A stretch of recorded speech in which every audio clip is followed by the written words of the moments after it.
Hello students, তোমরা সবাই কেমন আছো? আশা করি সকলেই ভালো আছো এবং সুস্থ আছো। আজকে ইংলিশ গ্রামারের প্রথম অধ্যায় যেটা সেন্টেন্স আছে, সেই সেন্টেন্স নিয়ে আলোচনা করব। সেন্টেন্সের গঠন প্রণালী এবং প্রকারভেদ সমস্ত কিছু আলোচনা করব। তুমি যে ক্লাসে পড়ো না কেন এবং তুমি যদি চাকরি প্রার্থী হয়ে থাকো, তোমাকে প্রথমে এই সেন্টেন্সের একটা সুস্পষ্ট ধারণা থাকতেই হবে। তাই আজকে হয়তো 10 থেকে 15 মিনিট ক্লাসটা হতে পারে। এই 10 থেকে 15 মিনিট ক্লাসটা দেখলে তোমার মধ্যে সেন্টেন্স নিয়ে আর কোনো ভয় থাকবে না, এবং সেন্টেন্সটা কি এবং সেন্টেন্সের স্ট্রাকচারটা কি সমস্ত কিছুই একদম ক্লিয়ার হয়ে যাবে এই ক্লাসটি থেকেই। তাহলে প্রথমে আসবো হোয়াট ইজ সেন্টেন্স, অর্থাৎ সেন্টেন্স কি। সেন্টেন্স হলো কতকগুলি ওয়ার্ড বা শব্দ মিলিয়ে সুস্পষ্ট এবং যুক্তিসঙ্গত অর্থ প্রকাশ করলে তাকে সেন্টেন্স বলা হয়।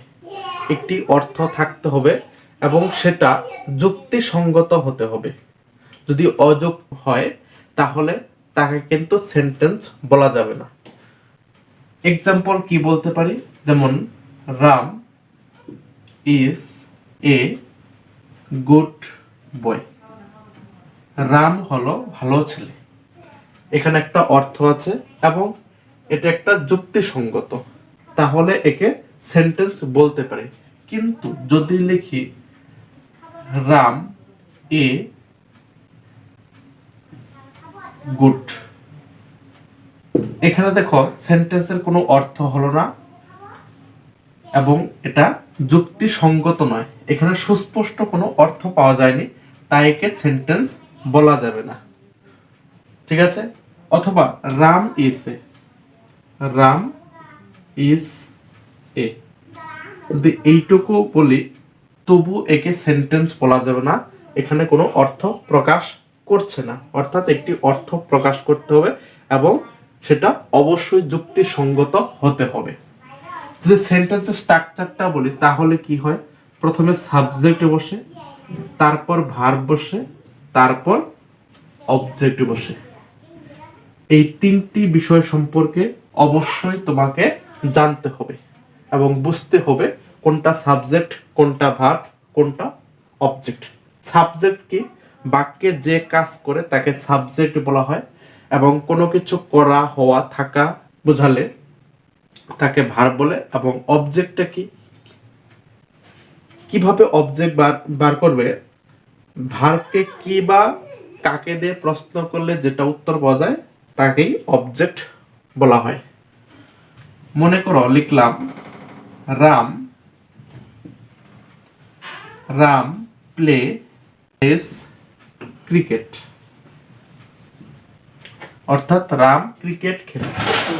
এবার প্লেকে প্রশ্ন করো কি খেলে? রাম কি খেলে? ক্রিকেট খেলে, অর্থাৎ এখানে ক্রিকেট হচ্ছে অবজেক্ট।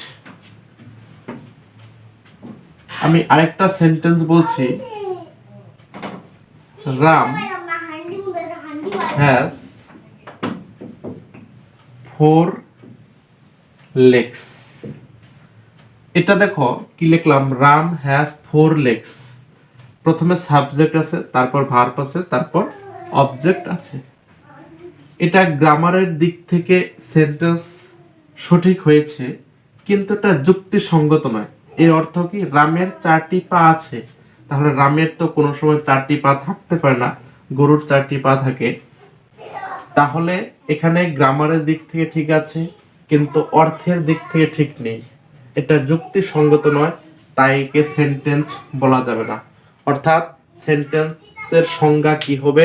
কতগুলি ওয়ার্ড বা শব্দ মিলিয়ে একটি সুস্পষ্ট এবং যুক্তিসঙ্গত অর্থ প্রকাশ করলে তাকে সেন্টেন্স বলা হবে। ঠিক আছে?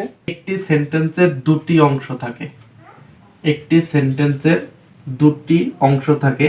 এক নম্বর হলো সাবজেক্ট, 2 নম্বর হলো প্রেডিকেট। যেমন রাম ইজ এ বয়, রাম একটি বালক। এখানে সাবজেক্ট কোনটা? রাম। এবং বাকি যে অংশটুকু থাকে একে বলা হয় প্রেডিকেট, আর এটা হলো সাবজেক্ট। তাহলে ভার্ব পার্ট যেটা থাকে, ক্রিয়াখণ্ড বা ভার্বের যে অংশটা থাকে তাকে বলা হয় প্রেডিকেট, এবং যে কাজটা করে তাকে বলা হয় সাবজেক্ট। ঠিক আছে, এখানে রাম হলো সাবজেক্ট এবং বাকি অংশটুকু হলো প্রেডিকেট। ঠিক আছে, এবার আসবো সেন্টেন্স কত প্রকার ও কি কি। সেন্টেন্স হচ্ছে 5 প্রকার। সেন্টেন্স কত প্রকার? 5 প্রকার। কি কি? Assertive sentence, assertive sentence. 2 number interrogative sentence.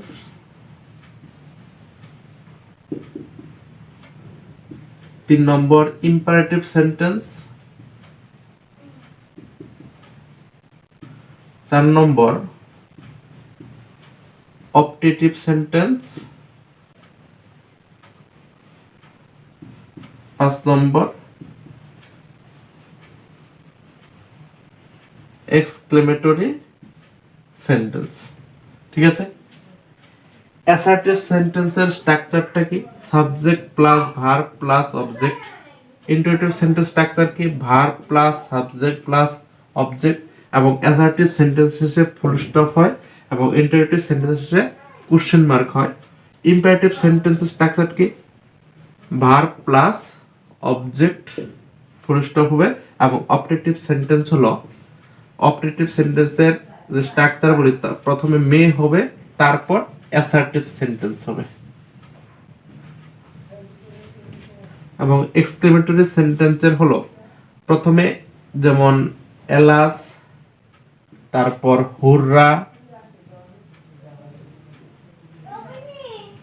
তারপর বিস্ময়বোধক চিহ্ন হবে, তারপর কি তার সঙ্গে কি হবে? অ্যাসার্টিভ সেন্টেন্স হবে। অর্থাৎ এক্সক্লেমেটরি ওয়ার্ড একটা হবে, তারপর বিস্ময়বোধক চিহ্ন হবে, তারপর আবার অ্যাসার্টিভ সেন্টেন্স হবে। এটা এক্সক্লেমেটরি সেন্টেন্সের স্ট্রাকচার। ঠিক আছে, অ্যাসার্টিভ বা বিবৃতিমূলক বাক্য। ইন্টারেটিভ সেন্টেন্স মানে প্রশ্নবোধক বাক্য, কোনো প্রশ্ন করা বোঝায়। ইম্পারেটিভ সেন্টেন্স মানে আদেশমূলক, আদেশ, উপদেশ বা অনুরোধমূলক বাক্য। অপটেটিভ সেন্টেন্স মানে ইচ্ছামূলক বা প্রার্থনামূলক বাক্য, এবং এক্সক্লেমেটরি সেন্টেন্স মানে বিস্ময়বোধক বাক্য। ঠিক আছে, যদি একটা করে উদাহরণ দেই তাহলে কি হবে? আই প্লে ক্রিকেট, এটা হবে অ্যাসার্টিভ সেন্টেন্স উদাহরণ। ইন্টারেটিভ সেন্টেন্স যদি উদাহরণ দেই কি হবে? Do I play cricket, question mark হবে। আই প্লে ক্রিকেট, আমি ক্রিকেট খেলি, assertive sentence. Do I play cricket, আমি কি ক্রিকেট খেলি, এটা হলো ইন্টারেটিভ সেন্টেন্স। ইম্পারেটিভ সেন্টেন্সের কি হবে? ওপেন দ্য ডোর, দরজাটি খোলো, আদেশ করা হলো। অপটেটিভ সেন্টেন্সের কি হবে? মে ইউ লিভ লং, অর্থাৎ তুমি দীর্ঘজীবী হও। এবং এক্সক্লেমেটরি সেন্টেন্স উদাহরণ কি হবে? হুররা, বিস্ময়বোধক চিহ্ন, we have won the match, কি আনন্দ, আমরা ম্যাচটা জিতেছি। এটা এক্সক্লেমেটরি সেন্টেন্স।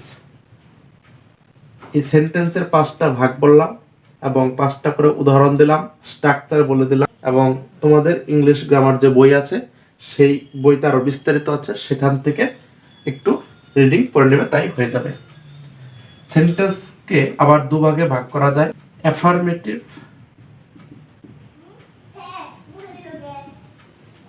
এবং নেগেটিভ। অ্যাফার্মেটিভ মানে হ্যাবাচক আর নেগেটিভ মানে নাবাচক। গঠনগত দিক থেকে সেন্টেন্স আবার 3 প্রকার, যেমন সিম্পল সেন্টেন্স, তারপর কমপ্লেক্স সেন্টেন্স, এবং আরেকটা আছে কম্পাউন্ড সেন্টেন্স। ঠিক আছে, সেন্টেন্সের দ্বিতীয় ক্লাসে আমরা সিম্পল, কমপ্লেক্স এবং কম্পাউন্ড সেন্টেন্স নিয়ে আলোচনা করব। ঠিক আছে, আজকের ক্লাস এই পর্যন্তই। ক্লাসে যদি কেউ নতুন হয়ে থাকো, আমার এই ভিডিওটা যদি প্রথম দেখে থাকো, তাহলে চ্যানেলটি সাবস্ক্রাইব করে রেখো এবং ক্লাসটি যদি ভালো লাগে একটা লাইক করে দিও এবং বন্ধুদের মাঝে ক্লাসগুলো শেয়ার করে দিও। Thank you. দেখা হচ্ছে পরের নতুন কোনো ক্লাসে।